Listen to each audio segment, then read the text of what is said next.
10th branch ng Nueva Ecija Pride na Edna's Cakeland nagbukas sa SM City Clark.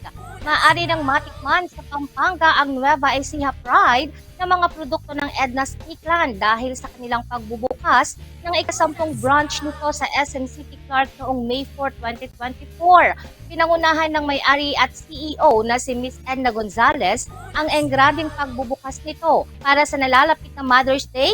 Ipadama ang inyong pasasalamat sa ating mga ilaw ng tahanan with Edna's Cakeland. Maraming pamimili ang mga cakes at iba pang treats na mabibili sa Edna's Cakeland na siguradong magpapadama sa inyong mga ina, nanay, mami, inay o mama ng tamis ng pagmamahal at pag-aalaga.